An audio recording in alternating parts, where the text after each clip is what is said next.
Bonjour à tous, c'est la toute première de la séquence M. On a choisi de s'installer au Théâtre National de Nice, le TNN pour les intimes. Ils ont désormais deux salles depuis la destruction du quartier de l'Acropolis, la salle des Franciscains au cœur de Nice et ici même, derrière le Palais Nicaïa, la salle de la cuisine. Nous avons 335 mètres carrés d'espace scénique, 14 mètres d'ouverture de scène, mais également donc un foyer, comme je vous le disais, qui fait 225 mètres carrés au total. Donc autant dire qu'on a de quoi s'occuper avant et après spectacle. Je vous propose qu'on aille voir ça tout de suite. Ça y est, nous sommes entrés et nous sommes devant la billetterie, un lieu quand même assez stratégique parce que c'est là que vous allez pouvoir acheter tous vos tickets pour les prochaines pièces. Je pense entre autres à ce qui se jouera ici même pile poil dans une semaine, du 17 au 19. Ça s'intitule Les Conséquences et c'est avec Jacques Weber. Jacques Weber, entre autres, ils sont 11 comédiens sur scène, ce qui devient de plus en plus rare, donc c'est hyper appréciable. L'auteur, Pascal Rambert, nous invite à suivre le quotidien, somme toute assez banal, d'une famille sur plusieurs années. Vous allez en effet pouvoir suivre cette famille et les mêmes comédiens jusqu'en 2029 puisque 3 volets sont prévus. Le tout premier s'intitule Les Conséquences et il nous invite à réfléchir sur les conséquences de nos actes.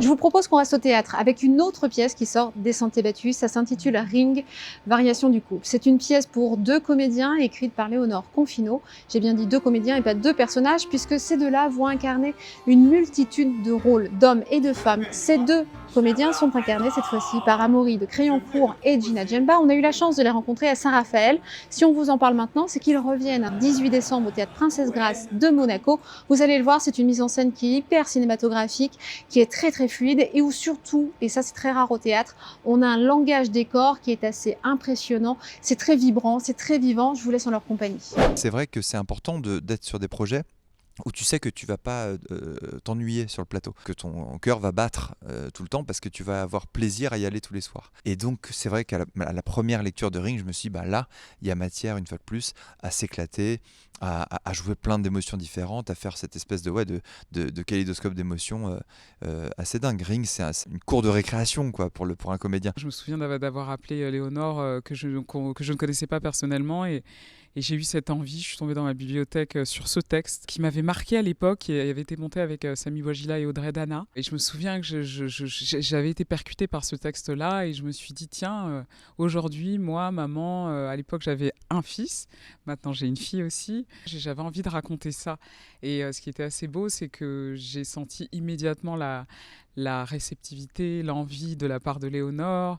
On a fait beaucoup d'allers-retours, d'échanges autour de certaines scènes. Elle a repensé aussi et ajouté surtout de nouvelles scènes autour de la maternité, de la paternité, parce qu'à l'époque, elle n'était pas maman.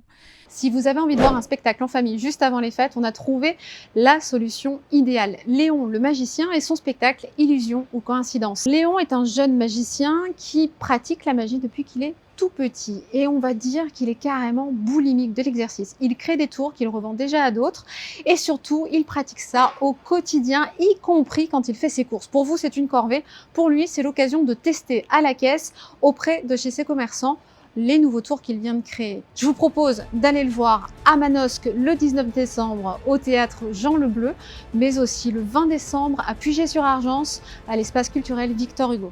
Autre style, on part dans l'humour avec un de nos Québécois préférés, Anthony Cavana revient nous voir un petit peu en France pour 2 dates, en tout cas dans le sud, le 12 et le 13 décembre, à Sanary-sur-Mer au Théâtre Galy et à Menton au Palais de l'Europe. Anthony Cavana, on le connaît très bien, entre autres pour sa mauvaise foi dans laquelle il excelle sur scène, on va pas se mentir, et pourtant dans la vraie vie, c'est la gentillesse incarnée. Ma femme m'a dit, si on se sépare, je demande la garde exclusive des enfants. Je dis, tu fais vraiment tout pour que je te quitte.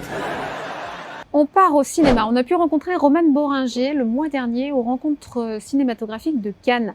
Elle venait y présenter son 2e long métrage en tant que réalisatrice. Ça s'intitule Dites-lui que je l'aime.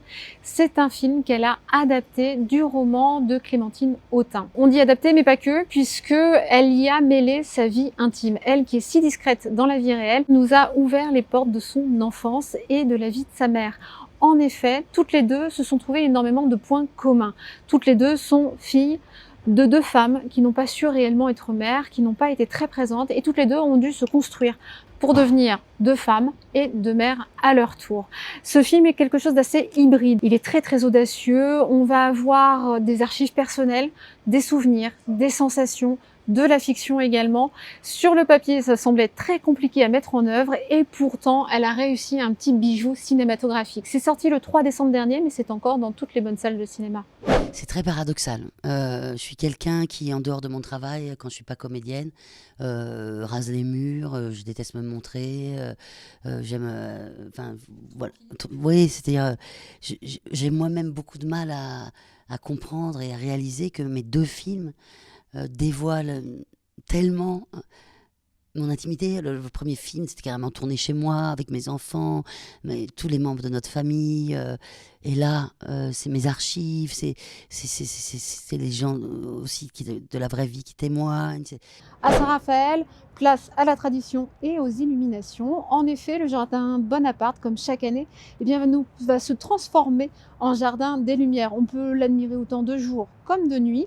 La basilique, quant à elle, nous accueille à partir de 17h30 tous les soirs pour un mapping géant et éblouissant. Vous avez également, bien sûr, le marché Noël, le sapin géant, et puis également les 23 et 31 décembre, les feux d'artifice. Dans les Alpes-Maritimes, Valbonne a imaginé un Noël comme un conte de fées et l'a intitulé « Il était une fois Noël ». Au programme, feux d'artifice, gala de magie, contes pour enfants, animation, ateliers, etc., etc., avec évidemment un marché Noël. Je vous invite à retrouver toute la programmation complète sur ville-valbonne.fr. On est toujours au TNN à la cuisine et je ne parle pas trop fort parce que juste derrière cette porte, eh bien, se trouve la scène. De ce côté-là, il se passe pas mal de choses. En effet, Mathilde Damet et ses comédiens sont en train de continuer à peaufiner sa dernière création. Ça s'intitule Cut, des histoires, des vies. Ça ne se crée pas ici même au TNN, mais en tout cas, ça continue à se peaufiner puisqu'ils en sont coproducteurs. Mathilde Damet est restée dans ce qu'elle sait faire de mieux, c'est-à-dire créer une mouvance, créer un registre. En effet, elle ne suit aucune mode, elle crée son propre langage sur scène. C'est chorégraphié, c'est rythmé, c'est vivant, c'est audacieux, c'est hyper original. Il n'y a qu'elle qui fait ça depuis Open Space. C'est sa 6e création qu'on va vous proposer de découvrir avec elle tout à l'heure. Alors maintenant nous sommes dans la salle et vous l'avez vu, eh bien, je suis plutôt bien accompagnée. Je suis avec Mathilde Damet qui vient pas créer mais qui vient, enfin si, quoique. C'est le tout début de l'aventure. Recréer voilà. en permanence ta nouvelle création, Cut. Cut. Pourquoi ici au TNN? Alors, le TNN est coproducteur de ce spectacle et m'accompagne, Muriel Mayette m'accompagne de façon très active et avec un réel soutien sur mon travail. Je crois qu'elle est cliente. Et donc là, elle a participé activement à la production de ce spectacle. Puis c'est un ancrage, c'est-à-dire que nous, on crée, on est un peu dans le vide, dans le flou, on ne sait pas où ça va aller, ce que ça va donner, on est vraiment habité par le doute, vraiment en permanence, et donc avoir quelqu'un qui dit « moi je suis cliente, je vous reçois, vous avez un lieu d'accueil », c'est vraiment très précieux. Oui. Alors là, les répétitions se sont faites, on a vu un petit extrait tout à l'heure, pendant 4 heures de temps, donc il y a un travail monstrueux, parce qu'on ne se rend pas compte quand on les voit sur scène. Alors ça ne semble pas facile du tout, mais en tout cas c'est d'une fluidité incroyable, mais il y a un travail de précision, et on précise, c'est chorégraphié, et puis surtout quand on est en tournée, on joue pas tous les jours, donc il faut se remettre dedans. Effectivement, on a travaillé toute l'après-midi, ils sont déjà fatigués avant de jouer. Mais bon, voilà, c'est ça. Ils joueront encore demain et après-demain, donc là aussi j'imagine que c'est hyper agréable de pouvoir rester 3 jours d'affilée dans les mêmes lieux. On progresse plus vite. C'est encore une fois hyper précieux. Ça nous permet vraiment de faire ce qu'on appelle des raccords. Donc moi je prends des notes et puis le lendemain on va travailler sur certains endroits où qui peut se développer. Moi j'aime beaucoup l'idée de pas, je corrige pas, je développe et le processus continue, créatif, quoi. C'est le 6e spectacle. C'est le 6e. Et j'imagine que là, on est au tout début, donc il est vraiment au tout début de son existence. Oui, il va se déployer, il va tourner. Voilà, et puis on va revenir par ici. Oh, ben, j'aimerais bien. Et en tout cas, en janvier, on va être à Paris à la Villette, la grande halle de la Villette, donc c'est chouette. Et probablement cet été à Avignon, pas très loin. Donc il y a déjà un petit programme en cours. Merci Mathilda. Merci à toi.